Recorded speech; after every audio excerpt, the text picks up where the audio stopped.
Welcome back to the show that is Central Minnesota. Speaking of Central Minnesota, I did not always live up here. I moved to St. Cloud when I started school, and with moving comes the intimidating task of finding an apartment.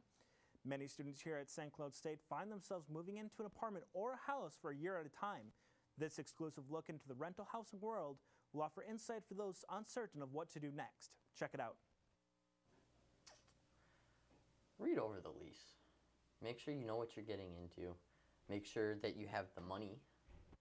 Good advice from Eli Johnson, a student here at St. Cloud State. With nearly 3,000 students living on campus and new freshmen coming every semester, there are always inexperienced students that are met with the new challenges of renting or leasing. Our very own Cliff Swenson has put together a renter's leaser's guide just for you. I'm pretty meticulous when it comes to the house, and that's one thing they'll usually have is a check-off list where, you know, if there's blood on the carpet, you point that out, anything like that. And then, you know, because you want to make sure there's not some hidden clause where you don't get your damage deposit yet. The deposit is a lump sum of money paid up at the beginning of the lease that they hold for the duration of the lease. Some places will use it to apply towards your rent if you miss a month and you can't make the money up that month. They'll apply it towards the rent. Some places don't. A lot of times it's used for damages.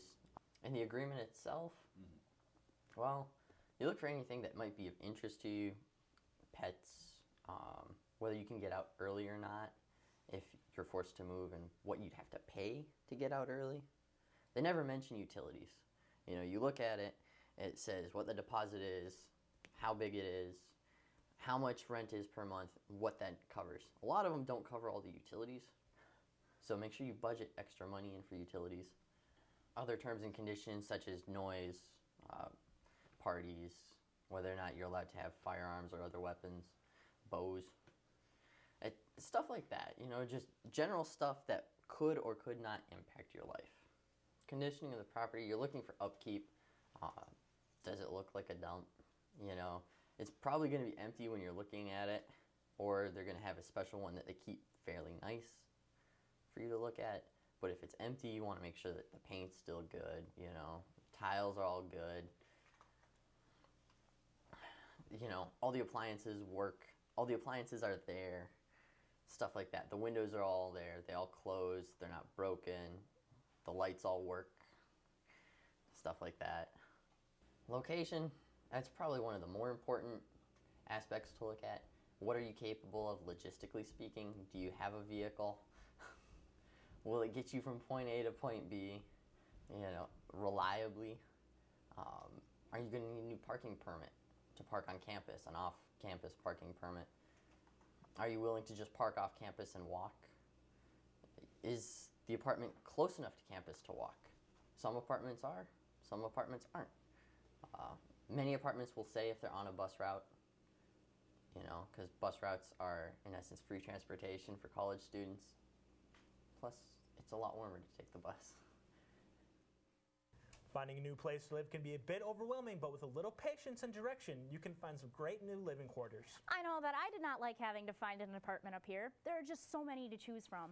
That's what we get for living in college town, I guess. And Josh, speaking of college, there are a lot of college students that live in the dorms.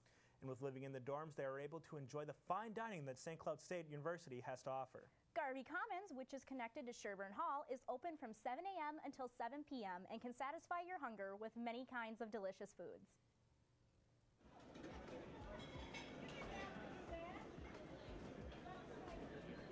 Hi, my name's Tony Nemmers. I'm the dining room manager here at Garvey Commons. I'm going to talk to you a little bit about our new remodel that we have for the grill area, and actually it's more than a grill, it's our vegetarian and pizza area. Over holiday break here we did an extensive remodel of pretty much doubled to triple the capacity of our grill area, moved our vegetarian line, and kind of moved and replaced our pizza area, so it's all centrally located, kind of to help our flow when the students come in. So far it's been received very well from all the students, everyone likes it. We've added char broilers, which has made the burgers taste a lot better, plus they're a little healthier where it allows the grease and fat to run off. We do a specialty burger sandwich every single day now. We have more room to do that. couscous and chickpea burger, all handmade here for our vegetarians. We do every day. We do quesadillas in different aspects, and then we also do grilled cheese that people really, really like, and we can keep up a lot more with that. We've also moved our condiments over to the grill area to make the flow a lot better instead of people having to have to go off to another distance. In doing that, we've also moved a couple other lines, our taste changer and our entree lines. We've added some wells to be able to put more items out at that time. We've had a couple flat tops that we've added in, allowing for more of a breakfast and weekend menus to change. Weekends we'll be working more on starting to do French toast and pancakes and different items, a lot more that we have the room and capability to do it. So far it's been a pretty good hit. People seem to like it. You can really smell it from when you're walking up on a good day. The smell really gets out there. That's about it. Okay. Alinda, what do you think of Garvey? I think the renovation is awesome. The food is great because I am vegetarian and I always go to the vegetarian line, and the food is awesome. So yeah. So what do you think about Garvey, Linda? I think Garvey's pretty good. Even though I live off campus and I rarely come to Garvey, every single time I'm here there's always new food, and I love the desserts. There's always different kind of desserts and stuff, but everything changes every single time I'm here, and it's great that it does change because some people get tired of the same food. So it's good. Well, I like a lot of the new stuff that they have about Garvey. They haven't changed it up too much, which is nice because everybody's kind of gotten in the habit of, oh, well, this is where this is. I like what they did with the burger line, though, because now it's a lot larger and you can put more food items down on there, and you can see more of the choices you have to pick from. You've got more space because the burger line is almost always full. You've got the new vegetarian line, well, not new vegetarian line, but you've got the vegetarian line more visible so that people notice it, and when they walk in, you don't just have the two pizza lines like they used to have, and I like it. Seeing all that food is kind of making me hungry. Yeah, I know what you mean. Let's take a break and go get a quick bite to eat. What do you say? Sounds good. Stay tuned to SCSU Local because when we get back, we will visit a local art gallery.